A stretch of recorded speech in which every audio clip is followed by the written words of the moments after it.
Hello there and welcome to VGC. My name is Chris Scullion. Recently Capcom gave us a new look at some Resident Evil 4 remake footage, particularly some footage that appears a little bit later on in the game, and allowed us to kind of chop the footage together and show you a kind of highlights package of what we were showing.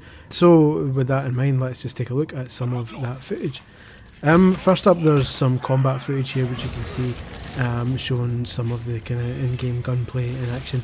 As you can see, you can kind of take out enemies' legs and stuff to stun them a little, and kind of run up and melee attack them. The knife now can be used for a kind of parry type move. So sometimes when an enemy attacks you, if you use your knife at exactly the right point, you can kind of deflect their attack and leave them kind of open to attack. Obviously, as in the original game, these enemies have been infected with a kind of parasite. And as you attack the kind of human body, the parasite's body comes out and attacks you more, and at that point they become more powerful. So that's kind of a look at some of the combat. They also briefly showed some of the blue flyers that can now be found dotted about, and these are kind of side quests. And from what we've read in kind of previous previews about the game, these side quests are in these blue flyers, and there's a load of kind of different ones. So one of them is examples that we've seen in the past are delivering the carcasses of 3 snakes and tracking down an infected dog and killing it. And the blue medallion quest from the first game is now like a blue flyer side quest. And every time you complete one, the merchant rewards you. Speaking of the merchant, you get to see some of the kind of gun enhancement stuff, where you can basically upgrade your weapon and add various modifications to increase its capabilities. They also showed us some of the kind of the typical what you're buying, what you're selling stuff, including the return of the elegant mask, which was in the original. This mask can be sold for a kind of small amount of money, but if you can find the red, blue and yellow gems, or any kind of coloured gems and put them in the mask, you can then trade it in for a much higher price, which is quite cool. We also saw a bit of the weapon storage system, which in some way is similar to the GameCube version and the previous versions, in that it's still a grid-based inventory system, when you have to arrange the items and weapons in a way that they all fit in. But you can also now kind of customise your case and change its colour, or add like a charm. You see like a chicken charm that can dangle off the side of it, for example. And these aren't just for cosmetic reasons, because obviously you're rarely going to see them during the game. They add extra effects and extra power-ups. So like one of them may increase the potency of any kind of health packs you might use. We were also shown some footage involving Ashley, who accompanies Leon later in the game.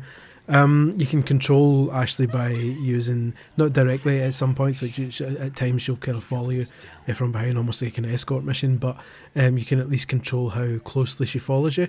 In the bottom right corner you can see a kind of icon, and that can change between tight and loose, and that's how closely she sticks to you. So obviously if it's tight, she'll stick quite close to you and not stray too much, but if you change that to loose, she can distance herself and go hiding and stuff like that. So that's how the player gets some degree of control over where Ashley is at least positioned.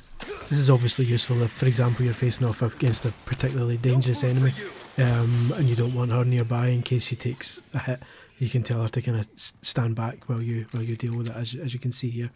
And then obviously if you want her closer to you for other situations, that can be done as well. We also get to see a bit more combat against the enemies with the kind of flaming arrows and the catapults. You can see that you can use your sniper rifle to take down some of them at a distance. Like the sniper rifle works exactly how a sniper rifle would work in any other kind of action game. And you can also attack them with kind of flash grenades at times to daze them temporarily, and so you can then run up and melee attack them. You can also melee attack them with your knife, as you can see here. Ashley can also get captured at times by enemies. You can see by, if you don't see it happening on screen, you'll see a little red icon in the bottom right where it says help, and if she gets carried too far away, then it's game over, so you basically have to rescue her as soon as you can. Similarly, if Ashley takes too much damage, she'll get knocked down and the little icon will say incapacitated and flash orange, and you need to rescue her kind of quickly at that point. If you don't, the enemies will aim for her, and again, if she takes too much damage, game over. We were also shown some footage inside Ramon Salazar's castle, with including footage of Ashley getting captured yet again. Like, she must have shoulders of steel the amount of times she keeps dropping on the floor. And more combat was shown, little more kind of examples of the knife parry in action. It looks a lot more fluid, the combat, and like there's a lot more. The parrying, the knife parrying system looks like it's going to come into play quite heavily. Meaning the game should have an interesting kind of different feel to some extent to the original Resident Evil 4. Next we were shown a fight against the Garrador, a big giant enemy with big massive claws who you find in a dungeon at one point. And the Garrador is massive and does a hell of a lot of damage, but can't see that well, so you have to stay quiet to ensure that it can't see you. And as long as you stay quiet, you can kind of sneak up behind him. The parry apparently also works for his big claw attacks. Even though they're quite powerful, you can still parry them away with a knife. So if there are times where it looks like you're stuffed and he's going to absolutely demolish you, you can still have a chance to parry away his attack and kind of save yourself taking too much damage.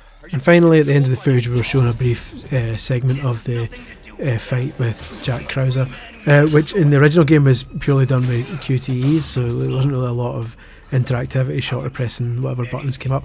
But now you can actually play the knife fight yourself, and if you don't think knife parries come into it, then you obviously haven't been paying attention in this video, because knife parries come into everything. So yeah, it looks a lot better, a lot more interactive, because you're actually taking part in the fight this time now instead of just sitting there and waiting to press the buttons. So that looks like another kind of massive improvement this time over the original, which was already fantastic. And that's it. That's just a kind of brief glimpse at kind of sections later on in Resident Evil 4 to give you more of an example of how the game looks beyond the usual stuff you see with the village at the start.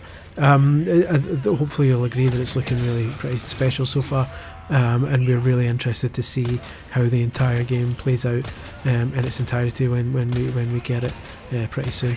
So keep an eye out on VGC for the full review as obviously the release date nears, and do the usual YouTube like and subscribe, and you know how it works. And until then, catch you later. Thanks guys, bye bye.